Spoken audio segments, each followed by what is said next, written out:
Então, nessa ação penal 505.05.68.73, depoimento do senhor Renato Souza Duque. Senhor Duque, o senhor foi chamado nesse processo, o senhor está sendo acusado de um crime. Nessa condição, o senhor tem direito de permanecer em silêncio. Se o senhor fizer uso desse direito, isso não traz nenhum prejuízo ao senhor, segundo nossa legislação. Mas é a oportunidade também que o senhor tem de falar no processo. O senhor prefere falar ou o senhor prefere ficar em silêncio? Eu vou adotar o que eu tenho adotado as últimas vezes, vou falar, eu reafirmo o meu interesse em continuar contribuindo, esclarecendo todos os fatos. Certo. O senhor está ciente que o senhor não tem um acordo de colaboração, né? Com o Ministério Público, pode até receber algum benefício, mas não existe nenhum acordo formal. Estou ciente. Certo. Bem, se o senhor pretende realmente colaborar, eu só vou lhe advertir que assim, o que interessa à justiça é basicamente a verdade. Mesmo quem tem colaboração formal, o objetivo não é sustentar a acusação, mas sim trazer a verdade dos fatos, certo? Certo. Senhor Renato Duque, algumas questões que já foram indagadas várias vezes, mas para ficar consignado nesse processo, o senhor foi diretor de Engenharia e Serviços da Petrobras. O nome é diretor de serviços. Tá. O senhor assumiu quando? Eu assumi no dia 31 de janeiro de 2003 e saí no dia 29 de abril de 2012. 29 de abril de 2012, certo. Esse caso em particular diz respeito exclusivamente aqui a pagamentos que teriam sido feitos, segundo a acusação, ao senhor e a agentes da Sete Brasil, pelo estaleiro Jurong, por conta desse projeto Sondas desenvolvido no âmbito da Sete Brasil. O senhor recebeu valores de vantagem devida em relação a esse contrato? Sim, eu recebi depósitos de vantagens devidas na minha conta na Suíça. Qual conta seria essa? No Banco Kramer, conta Drenos. O senhor mesmo que abriu essa conta? Sim. O senhor pode me circunstanciar como é que foi a abertura dessa conta? Essa conta foi aberta em Milão, final de 2011. Eu estive com o dono do banco, que me foi apresentado pelo senhor Júlio Camargo. Estávamos eu, Ferraz e Pedro Barusco, nós três abrimos cada um abriu uma conta. Eu não queria abrir a conta, Júlio Camargo insistiu, falou que seria uma maneira dele pagar o que me devia, já que ele tinha muito tempo conta nesse banco, e receber também dinheiro quando eu saísse da Petrobras, no meu próprio negócio. Aí, como eu era o dono do banco, eu me senti confortável em abrir essa conta. Certo. Do estaleiro Jurong, em particular, em relação a esse contrato, o senhor se recorda quanto aproximadamente o senhor recebeu? Olha, eu não tenho certeza dos valores, mas eu acredito algo em torno de 3.800.000, por aí, de dólares. Nessa conta no Banco Kramer, o senhor recebeu pagamentos só relativos a esse contrato ou recebeu de outras fontes também? Não, pelo que eu me lembro, teve um depósito do senhor Júlio Camargo de $1 milhão de dólares. Uhum. Por que essa iniciativa conjunta do senhor Pedro Barusco, do senhor Ferraz e do senhor para abrir conta no mesmo banco, nessa mesma oportunidade? Porque nós fomos para um evento na Itália, de Fórmula 1. E aproveitando esse evento aqui, o Júlio trouxe o diretor, o dono do banco, para abrir essas contas. E o Júlio era amigo e também titular de conta nesse banco. A questão que eu queria realizar para o senhor é por que o estaleiro, diretamente ou indiretamente, realizou pagamentos, seja para o senhor, seja para o Pedro Barusco, seja para o senhor Ferraz, em relação a esse contrato? Porque era usual. Na Petrobras já se pagava a propina, e quando a Sete Brasil foi criada, o senhor Barusco procurou os mesmos atores que já pagavam na Petrobras e eles aqueceram para continuar pagando. Mas assim, pagaram essas vantagens devidas, valores aqui milionários por nada, em troca de nada? Eu diria que era institucionalizado dentro da Petrobras. Não foi, já disse isso aqui, não foi uma invenção. Mas o senhor está me dizendo se houve uma contrapartida, não que eu saiba, não. Esses pagamentos feitos pelo estaleiro ou por intermediário, eles faziam parte de um conjunto maior de acertos de corrupção? Todas as empresas que fizeram consórcios para a montagem dos estaleiros, segundo o senhor Pedro Barusco, concordaram em pagar 1% de propina, e sendo que a Keppel e a Jurong, segundo, na época do Dr. Barusco, eles concordaram em pagar 0,9%. Então, o próprio Barusco propôs uma divisão conforme no passado dele na Petrobras, de meio a meio. Metade para a casa, como ele chamava, e metade para o partido. Sim.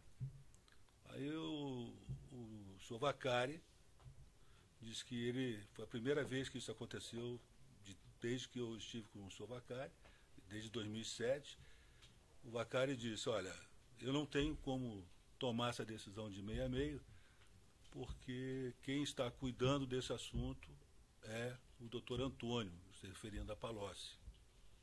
Então eu tenho que consultá-lo para ver se ele concorda ou não com essa divisão. Mais tarde ele voltou dizendo, olha, Palocci não concordou, e ele está determinando a divisão de 1/3 e 2/3. 1/3 para casa e 2/3 para o partido. Esses 2/3 para o partido seriam divididos entre Lula, José Dirceu e o partido. Lula, quem cuidaria seria Palocci. José Dirceu receberia através da IGVIX. O agente seria o Milton Pascovitch. E o partido seria por conta do Vaccari. E como essas informações chegaram aos senhores? Foi o Vaccari que lhe disse isso ou o senhor ouviu do Barusco? Não. Essa da divisão eu ouvi do próprio Vaccari, eu junto com o Barusco. Esse foi o quê? Uma reunião? Foi o quê? Foi no meu escritório, eu já tinha saído da Petrobras, isso foi no final de 2012.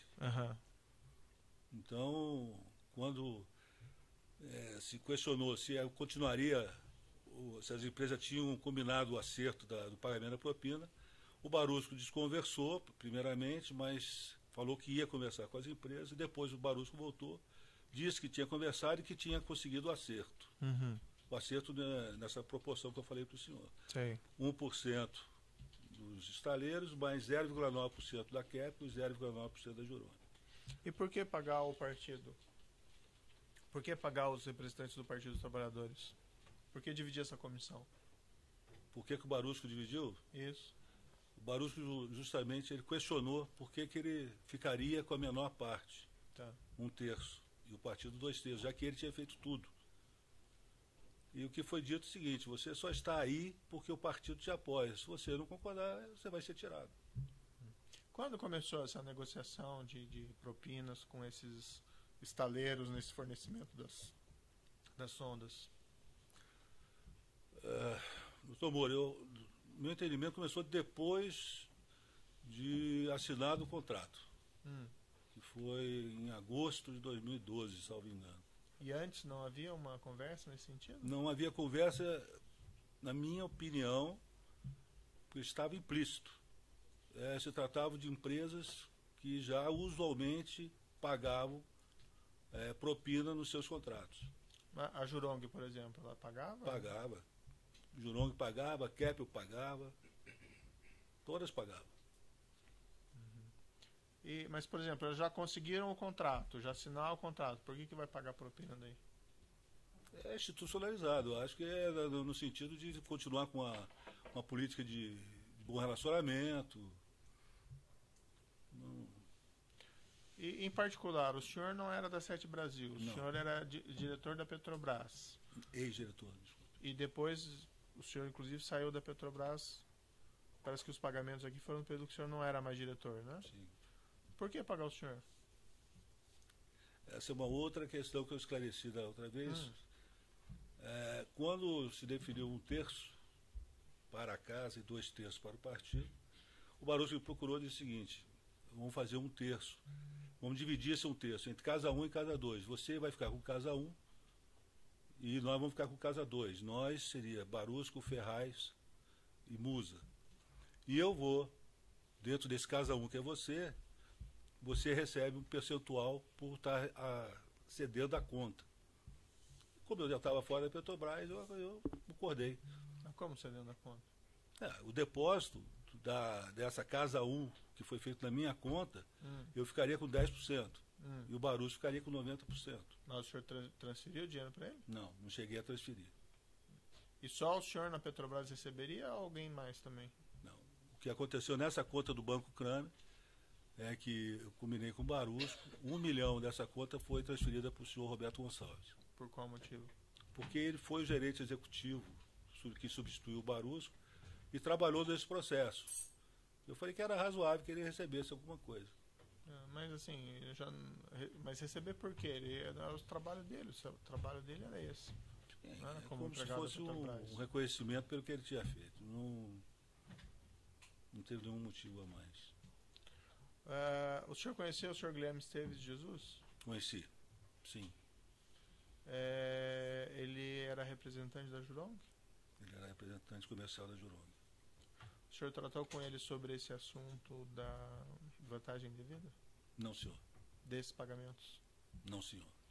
Quando o senhor recebeu os depósitos nessa sua conta no exterior, como é que o senhor ficava sabendo?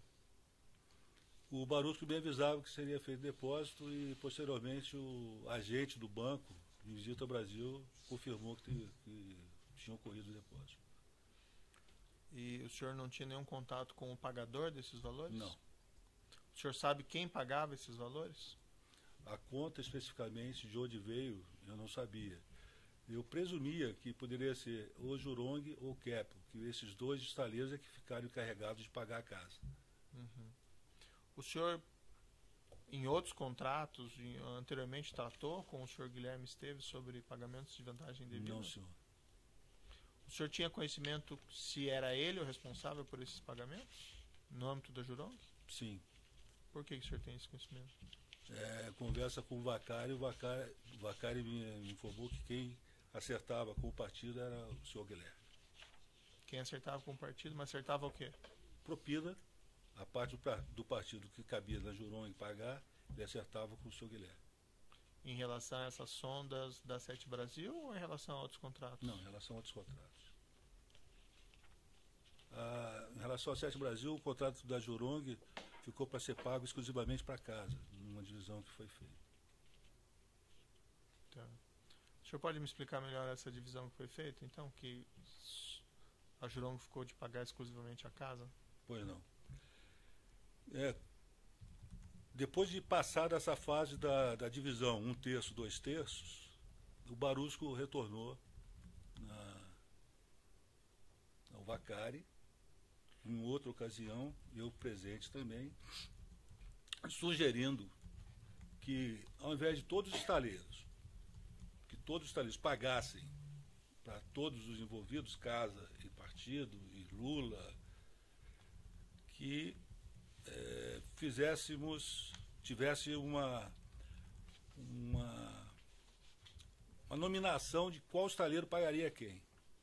Aí, novamente, o Vacari disse que teria que levar esse assunto para a decisão do doutor Antônio, doutor Queu Palocci, e acabou voltando, concordando. Então, nessa divisão ficou que a casa, 1/3, seria pago pela Jurong integralmente, a parte da Jurong integral seria toda destinada para casa, e metade da parte da Keppel para casa. Uma condição colocada que o estaleiro onde a Odebrecht era sócio ficasse com o Lula, que é o estaleiro viciado a Paraguaçu, que é o Odebrecht, o AS e o TC. O Zé Disseu receberia da Ingevix, através do Milton Pascovitch. E a Queiroz Galvão e Camargo Corrêa, que é o estaleiro Atlântico Sul, pagaria ao partido. Só para Para resumir, nós estamos falando de 28 sondas. Sim, sim. Dividido em 3 partes, daria 9 sondas de alguma coisa para cada parte. Então o Jurong, que tinha 6 sondas, pagaria 6 sondas. A Keppel, que tinha 6 sondas, pagaria 3, mais alguma coisinha. A Engevix tinha 3, pagaria integralmente para José Dirceu. E Lula ficaria com 6 da Estaleiro Paraguaçu. Qual foi o seu envolvimento, vamos dizer assim, nesse projeto Sondas? O que o senhor fez especificamente em relação a isso quando o senhor estava na Petrobras? Eu diria que foi uma questão técnica, puramente. A área de engenharia era ligada à diretoria de serviços. Sei.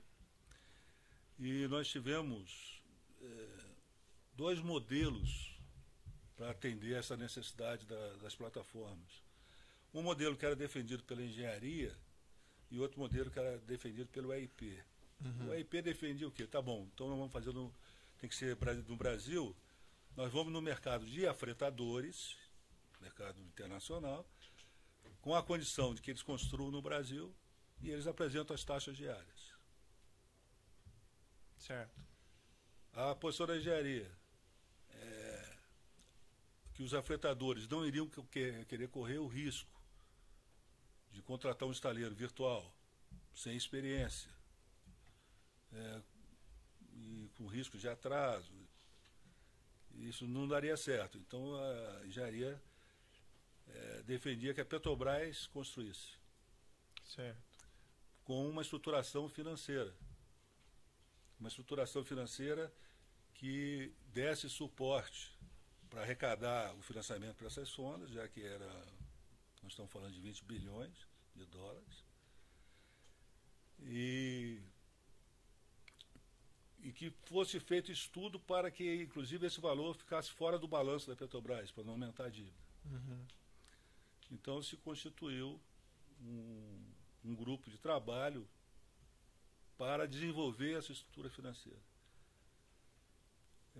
Mais de um ano depois desse grupo de trabalho constituído, chegou-se a uma conclusão de 2 modelos de licitação. Um modelo do AIP, para pedir taxa diária de afetamento com os operadores, e um modelo da engenharia, a engenharia pedindo preço para construir 7 unidades normais e mais 2 unidades especiais, com projetos especiais.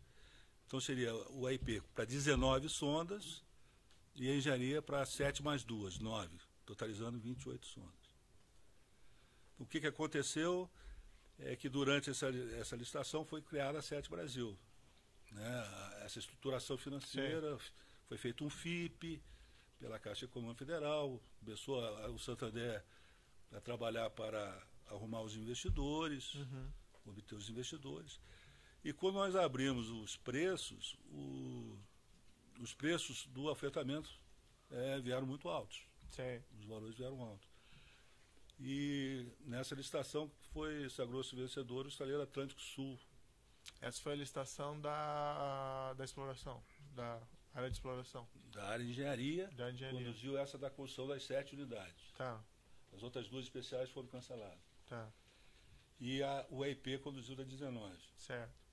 O modelo do AIP, conforme já estava previsto, ninguém quis correr o risco. As taxas eram altas. E o modelo da engenharia conseguiu contratar as 7 sondas do Estaleiro Atlântico Sul, que é Queiroz Galvão e Camargo Corrêa. E depois como é que foi o prosseguimento? Como é que apareceu essas sondas então da SET Brasil? Sim, aí durante esse processo licitatório que culminou com a contratação das 7, toda a estrutura SET Brasil foi criada, foi pensada e foi montada. Então partiu para uma nova licitação para a construção de 21 sondas, já que 7 já tinham sido contratadas. Sei. Onde foram, se não me engano, 26 empresas convidadas, totalmente conduzido pelo EIP, a diretoria do senhor Guilherme Estrela, a engenharia participando como membro da comissão.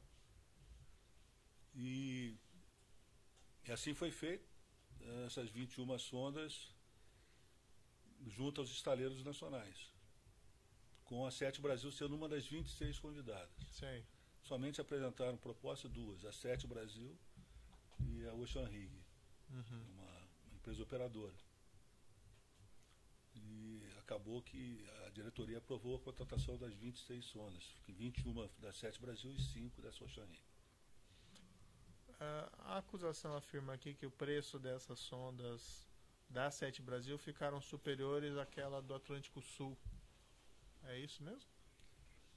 Veja, nesse processo, a Sete Brasil, ela atua como uma fretadora para a Petrobras. Sei. A Petrobras só olha a taxa diária. A taxa diária. O preço da taxa diária da sonda, que é composta do fretamento e serviço.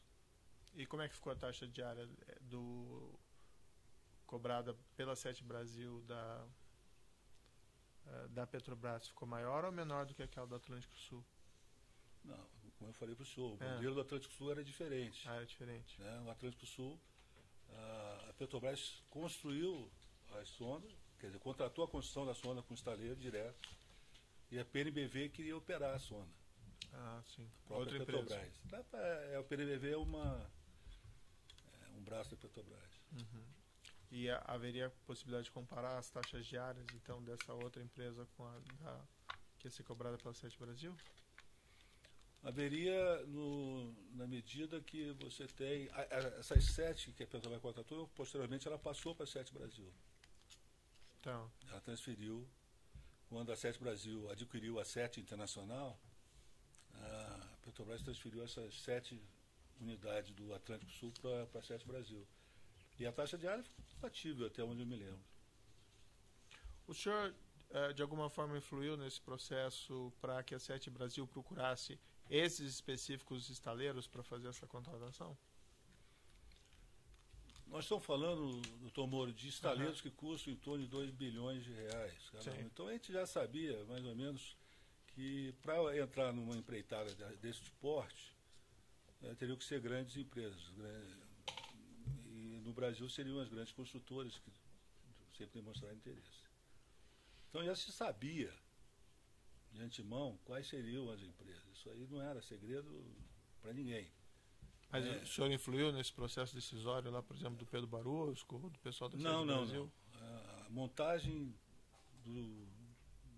da divisão das sondas, tudo foi feito pela Sete Brasil através do Barusco.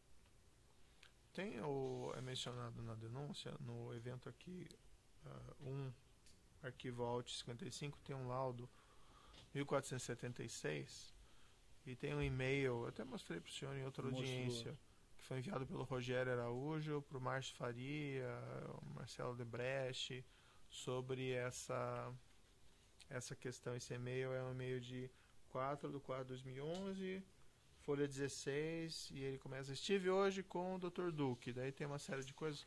Vou mostrar aqui. Se o senhor quiser dar uma relida nele. Então vamos... Estou ainda concluindo o processo das 19 sondas para fretamento. Estou lendo o e-mail. Sim. As indicações são na linha de não serem contratadas. A taxa diária está na faixa de $600 mil. Esse qual que era mesmo? Qual licitação que era? Eu falei, são aquelas duas licitações, a engenharia conduzindo a contratação das 7 e o AIP das 19. Essas 19 que o AIP está conduzindo, tudo levava a crer que, e foi cancelado por preço excessivo. Os preços são conhecimento público. Quando você abre o envelope de preço, todo mundo toma conhecimento. Então, o AIP precisa declarar preço excessivo para cancelar o bid. Certo. Caso não ocorra, uma saída seria novo bid com a participação da SET. Mas acredito que essa alternativa não vai em frente. Ora, se ele não declarar preço excessivo, ele não pode negociar. Ele tem que fazer uma nova licitação. Certo. Então, também não é novidade. Uma vez vencida a etapa bid acima, itens 1 e 2, ficaria liberado o processo para contratação pela SET do restante das 21 sondas. A SET poderia participar. Ela foi criada para isso. Nesse caso, permanece a estratégia da Petrobras orientar a SET para negociar as 21 sondas com a GA, J KF e EEP. Isso na vez anterior eu fiquei na dúvida, mas pensando a respeito, GA é um consórcio formado por Galvão Alusa. Jurong é o J. Certo. KF é a Keppel e EEP é estaleiro em Seara Paraguaçu. Foram as que apresentaram proposta para a construção das 7 unidades e que perderam para o estaleiro Atlântico Sul. Então, essas são as empresas que apresentaram proposta das 7 unidades. Então, naturalmente, elas já fizeram estudos. Se a Sete Brasil, que é uma entidade financeira, quisesse participar, queria contactá-los para ver se poderia aproveitar. Mas aí essa parte, permanece a estratégia da Petrobras de orientar a Sete. Isso ele relatou ao chefe dele após um contato com o senhor. O senhor não afirmou a ele que havia que a Petrobras ia orientar a Sete a negociar sondas com essas empresas? Não, especificamente não, mas que seria natural, sim, porque ele já teria todo o processo montado com essas empresas, todos os estudos estaleiro, como é que fariam a sonda. Então, também não é problema. Sendo que a GIA aqui, que é a Galvão Alusa, ficou em segundo lugar. Eu acho que aqui está inclusive na ordem de classificação do processo. E depois ele mencionou que tem compromisso do PT de ficar no cargo de diretor. Até solucionar a contratação dessas 21 sondas. Por que isso, que o senhor teria um compromisso com o PT? Porque eu pedi para sair da diretoria. Eu falei com o Vacari, falei, eu estou saindo. Avisei o Vacari, estou saindo, vou pedir para sair da diretoria. Quero ver se até no próximo conselho eu entro com a minha carta.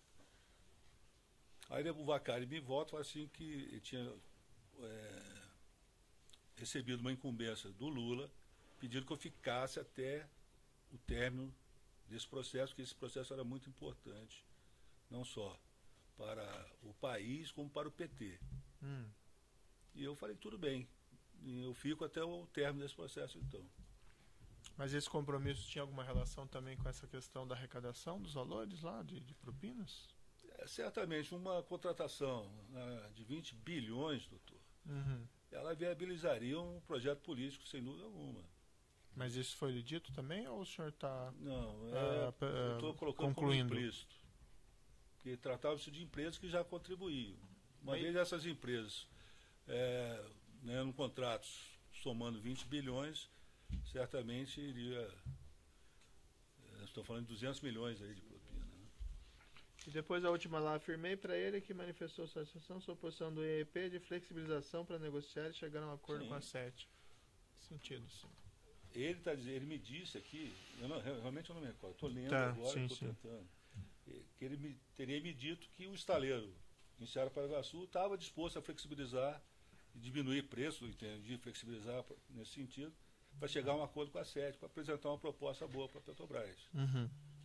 Então, vou repetir, afirmei para ele que manifestou satisfação sobre posição do EEP de flexibilização para negociar e chegar a um acordo com a Sete. O senhor tem conhecimento se houve algum incremento do preço para a construção dessas sondas, considerando as licitações anteriores da Petrobras e os contratos que foram feitos pela Sete Brasil com os estaleiros? Olha, eu não me recordo. Eu sei que me lembro que teve questão de câmbio. Agora, o preço da construção das sondas para a Sete Brasil não foram submetidos à Petrobras. Sei, mas o senhor chegou a... Lembra se chegou a examinar e tal? Tomei conhecimento. E se recorda se houve esse incremento de preço ou não? Não, na verdade, as 7 sondas estavam num preço bem baixo, bem interessante para a Petrobras, que foi contratada com o estaleiro Atlântico Sul. Certo.